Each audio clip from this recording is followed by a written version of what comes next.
Tu viens de me dire que quand tu étais conseillère patrimoniale, tu avais plus affaire à des gens où tu pouvais parler effectivement de l'éducation à la fois, l'enseignement à la fois. Mm. Pourquoi? Je comprends pas. Alors, le patrimonial, quand moi je l'ai fait, j'étais donc sur 7 et Frontignan. Patrimonial dit personne en général. J'avais beaucoup de clients de 55 ans et plus. Je suis gentille dans le 55 ans, mais bon, on va dire 55 et plus. Où j'avais des jeunes, mais les jeunes que j'avais en patrimonial, les trois quarts sont patrimoniaux par héritage, par succession. Rares quand même sont ceux qui sont devenus patrimoniaux à 25-30 ans parce qu'ils ont trouvé l'idée du siècle et qu'ils se sont fait eux-mêmes.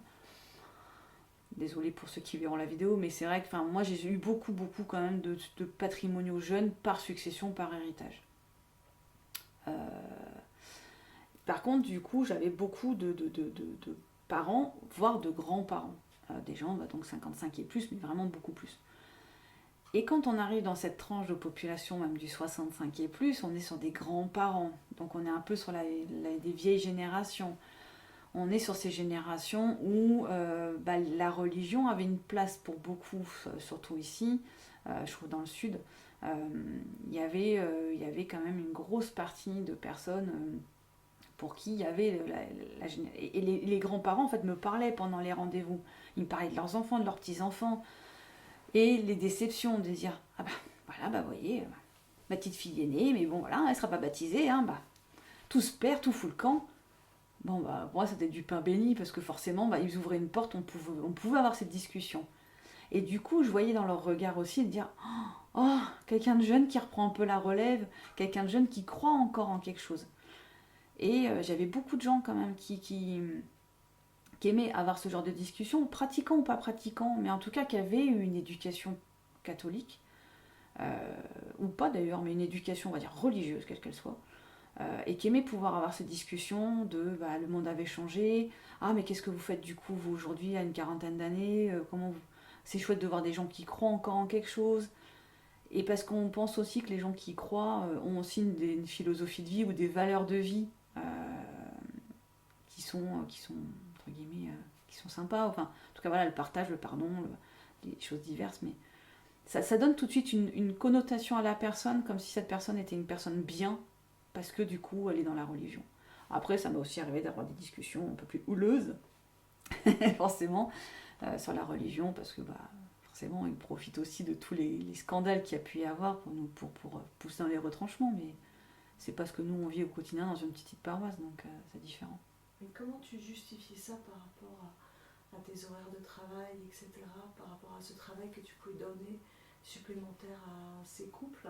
Comment ça se passe? Très bien. Je faisais partie de la banque à l'ancienne. En tout cas, je le travaillais comme ça. Moi, quand j'étais patrimoniale à ce moment-là, j'avais moins de clients que les conseillers classiques. C'est-à-dire que moi, je devais avoir 350 clients, là où normalement, on en a 700 ou 800 à gérer. Mais moi, mes rendez-vous faisaient 1 heure. Je faisais des rendez-vous d'1 heure. Je faisais pas des rendez-vous d'une demi-heure à la va-vite. Je traitais aussi beaucoup par mail ou beaucoup par téléphone. Mais quand j'allais chez des clients, bah, je prenais 2 heures pour y aller, pour revenir, pour faire le rendez-vous. Bah, faut pas se leurrer, moi mon directeur, ce qui comptait à la fin, c'était les chiffres. Donc, et puis, il faut aussi être honnête, à la banque, quand on a 350 clients, on ne voit pas 350 clients. Si on arrive à les voir tous une fois dans l'année, on est content. Donc, il y a des semaines où j'avais peut-être sur le papier 15 rendez-vous. Bah, 15 rendez-vous, vous pouvez prendre 1 heure et quart, et puis après, bah oui, je prenais du temps, après on avait des plages horaires pour faire nos dossiers, donc bah, je faisais mes dossiers à ce moment-là, et puis bah, si je faisais pas mon dossier parce que j'ai peut-être pas de dossier à ce moment-là, après je suis quelqu'un qui travaille très vite, j'ai une grosse capacité enfin voilà, quand je travaillais à la banque, je faisais quand même partie des gens qui travaillaient très vite. Euh, il y a eu un moment donné où dans l'agence, enfin, avant de partir, je crois que j'avais en tout à peu près 15 prêts immobiliers en même temps.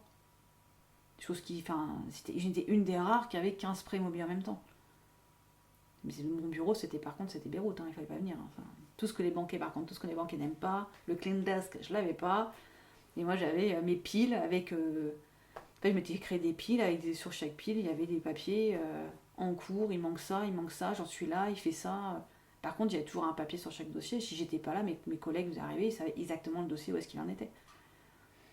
Et je travaillais à l'ancienne, j'avais pas tout sur l'ordinateur, j'avais encore les dossiers papier, j'adorais ça moi.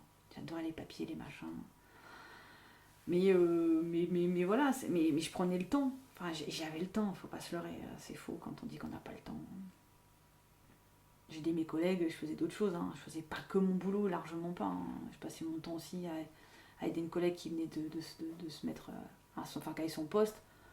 Combien de fois elle m'appelait, elle me disait Alice, j'en peux plus, j'ai 70 mails en retard. Moi, j'avais aucun mail en retard. C'est-à-dire que je partais le soir, tous les mails étaient traités. Ceux qui n'étaient pas traités étaient imprimés pour traiter le lendemain, au cas où. Pas que j'oublie. Mais j'avais jamais un mail de non traité. Enfin, j'avais pas d'appel en retard. Tous les soirs, mes appels étaient rappelés ou j'avais un message où je me mettais un truc pour le lendemain. Mais et quand elle m'appelait, elle me disait j'ai 70 mails en retard. Mais moi, je devenais folle pour les clients. Je devenais folle pour elle. Mais je me disais c'est pas possible. Donc j'étais capable de passer 2 heures dans son bureau et en 2 heures, on traitait les 70 mails. Après, voilà, après, s'il fallait rester. Alors, je parle avant, parce qu'après, quand ils ont changé les horaires, j'étais plus là, donc c'était un peu différent, mais. Enfin, après, à la banque, faut être honnête, j'ai jamais eu plus de 15 rendez-vous par semaine. J'en ai jamais eu plus de 15. Après, il y a le temps des dossiers, il y a le temps de plein de choses, mais il y a le temps. Désolée, mes collègues vont me détester de dire ça, mais. En tout cas, moi, j'avais le temps, personnellement.